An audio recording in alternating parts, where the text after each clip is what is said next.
XRP가 ETF 시장에서는 날아다니는데 현물 시장에서는 고전을 면치 못하고 있습니다. 지금 XRP ETF 같은 경우에는 지금 거래일 기준으로는 22일이고요. 비거래일까지 하면 30일 연속해서 작은 순유입이 일어났습니다. 이거는 뭐 사실은 역사적인 기록이에요. 뭐 예를 들면 비트나 이더도 이 정도는 아니었거든요. 그러니까 얼마나 기관 투자자들이 XRP를 기다렸고 또 XRP에 대한 관심이 있는지를 단적으로 보여주는 그런 성과라고 할 수 있는데, 중요한 거는 예전에 비트코인이나 이더리움이 ETF 상장 이후에 ETF 시장에서도 마찬가지였고 또 현물 시장에서도 엄청난 펌핑이 있었던 거를 비교를 하자면 XRP 같은 경우에 오히려 ETF 시장에서는 그것을 뛰어넘는 그런 모습을 보여주고 있음에도 불구하고 현물 시장에서는 약 무려 한 달 새 16% 가까이 하락을 했습니다.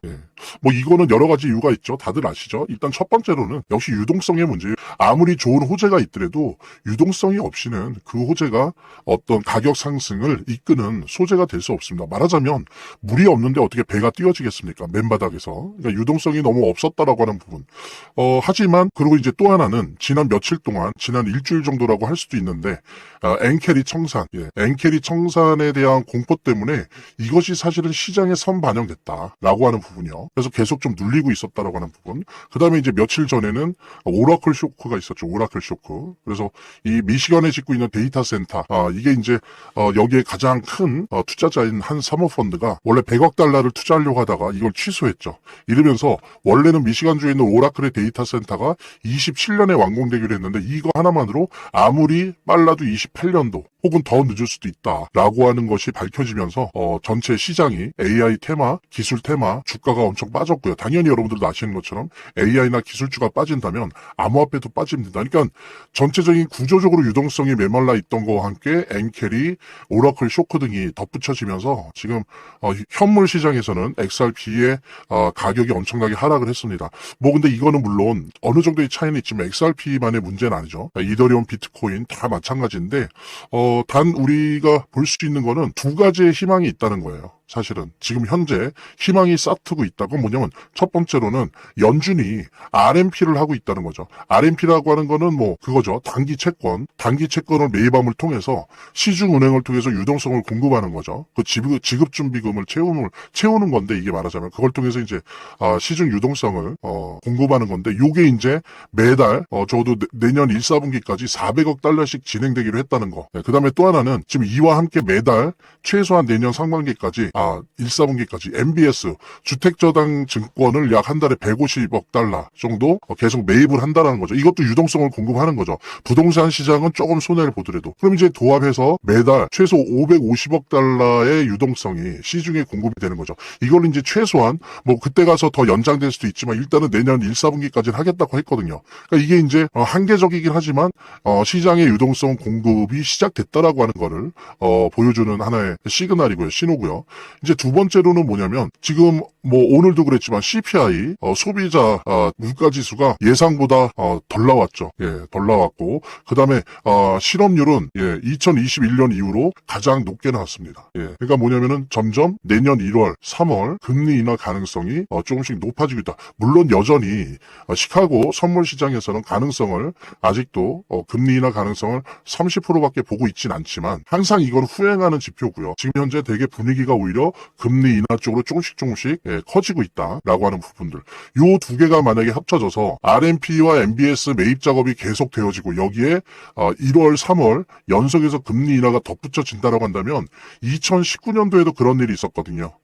이거는 양적 완화의 효과를 갖습니다. 그러니까 양적 완화라고 하는 거는 원래 뭐예요? QE는 원래 장기 채권을 매입하는 건데 장기 채권을 매입하지 않음에도 불구하고 2019년 경우를 보면 RMP를 매입하고 MBS 매입하면서 정책금리, 기준금리를 연속해서 인하를 하니까 QE, 즉 장기 채권을 매입하는 효과가 나더라라고 하는 게 이미 밝혀졌습니다. 2019년도 때. 그래서 이거는 어차피 결정이 돼 있고 지금 내년 1, 3월에 금리 인하까지 덧붙여진다면 암호화폐 불장이 올 것이고 이거는 당연히 XRP의 불장을 의미하는 것이다 라고 하는 부분. 그래서 여러분들 이게 그냥 단순한 뭐 위로나 희망 어린 희망의 소리가 아니라 객관적인 팩트로서 우리가 모니터링하면서 봐야 될 부분들이다 라고 하는 부분 공유하면서 재단에 관련된 이야기 함께 나눠보도록 하겠습니다. 차트를 제대로 보는 것도 중요하고 또 거시경제 상황들을 보는 것도 중요하고 매우 중요하지만 결국에는 사실은 이 모든 거를 무시하더라도 재단이 어떻게 하느냐가 사실은 이 암호화폐의 성패를 좌우하는 가장 큰 요소라고 하는 거를 우리가 모두 다 느낄 수 있는 거거든요.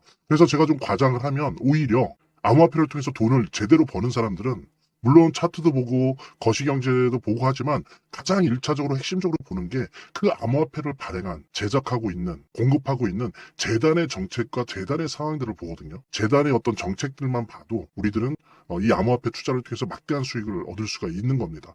특히 그중에서 우리가 많이 보려고 노력하는 것들은 락업에 관련된 것들이에요. 그리고 락업의 해제에 관련된 것들이에요. 재단이 얼마나 우리가 암호화폐 투자를 함에 있어서 중요한 요소인지를 깨닫고 그 다음에 특히 만약에 우리가 암호화폐를 투자함에 있어서 재단에 무엇을 봐야 되는지 함께 공유하는 그런 시간을 짤막하게 좀 갖도록 하겠습니다. 그래서 제가 여러분들이 최대한 쉽게 이해할 수 있도록 일단 락업 해제에 대해서 먼저 설명을 좀 드려볼 건데요.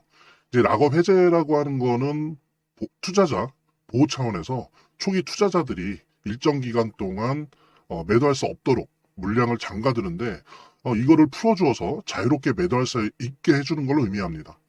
그래서 통상적으로는 락업 해제 이후에는 대규모 물량이 시장에 풀리기 때문에 강력한 매도 압력으로 작용해서 가격이 급락하는 모습을 보여주게 되는 거죠. 그런데 우리가 이제 주목해야 될 점은 락업 해제 직전의 모습입니다. 락업 해제 후에는 대부분 급락이 오거든요. 그렇지만 그 전에는 대부분 가격의 급등이 연출되기 때문이죠. 왜냐하면 이제 세력들이 대량 매도를 하기 위해서는 가격이 올라가야지만 수익을 보고 매도할 수 있기 때문인데요.